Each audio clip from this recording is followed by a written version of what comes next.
Time now for Media Watch, a look at what's been making news in the Chinese media. 3 government officials convicted of selling homes meant for relocated people to other government officials at cheaper rates have been jailed in Zhejiang province. The Zhenjiang Evening News reported that 3 officials from the company that developed the apartments were given suspended sentences of between 1 and 3 years in jail. The trio sold 24 apartments from 2005 to 2006 for about $110 per square foot, 30% below market value. The sales resulted in a loss of almost $2 million for the local government.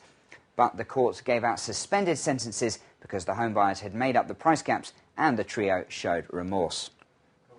Hangzhou.com reports that the city of Hangzhou plans to offer 200 yuan, or about $30, for tips, leading to the arrest of beggar gangs that use children and disabled people. The move has come in response to reports that dozens of beggars have converged on the city's downtown area in recent weeks. A typical scenario involves a disabled adult posing as a parent who is paired with a child aged between 7 and 15. The Metropolitan Express said the beggars were likely organised, quoting witnesses as saying that dozens of children and disabled adults were living in 2 vans parked in an open space. The city of Guangzhou is to issue standards for household waste management from the start of next year. A pilot program to test household waste sorting is now underway as Guangzhou fulfills its pledge to become an eco-friendly city. Waste will be sorted into 3 kinds: harmful waste, food residue and domestic waste. Residential buildings will have 2 trash cans on each floor, one for food residue and the other for domestic waste. Data from the Guangzhou Waste Treatment Centre shows that amongst domestic waste, 35% of fabrics, plastic and glass can be recycled. Now, it's not often Britney Spears gets compared to a bus driver from Jiangsu province, but that's exactly what happened after this latest incident. The driver was suspended after he tried to drive his bus while his toddler son lay asleep in his lap. A photo of Yang Hongliang with hands on the steering wheel and toddler sleeping on his lap was posted online, resulting in the driver's suspension and a fine of about $30. The driver was reportedly steering the bus with one hand and answering a mobile phone call with the other. But it seems that Yang got a slightly more favourable reaction than when Britney was pictured driving with her son on her lap.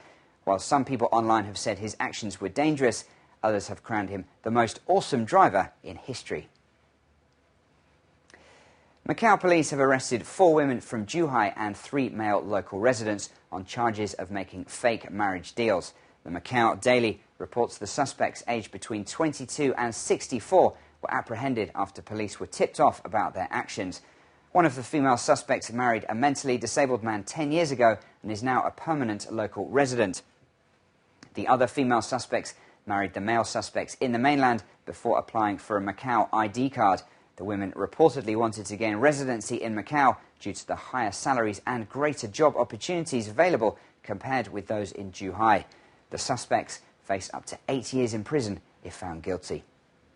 The China Daily has news of a recent gathering of about 30 people at the Boat Bar on Beijing's Liangmahe Road held to screen gay movies. The screening's organizer, Xiao Gang of China Queer Film Talk, admits it wasn't an easy thing to do in China, but hopes that the group's efforts can start to change long-standing prejudice.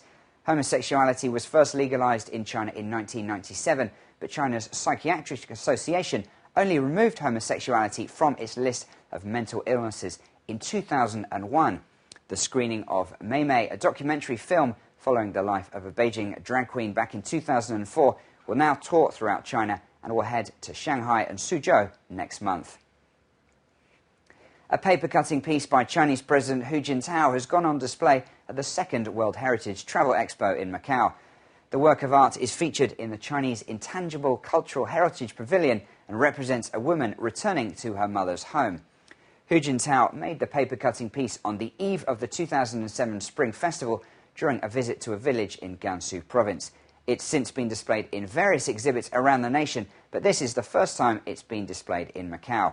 The 3-day expo has attracted almost 80 exhibitors, almost double the number from last year, and hopes to attract 30,000 people in total. And that's today's Media Watch, and in fact that's all we have time for here at BON News. Thanks for watching.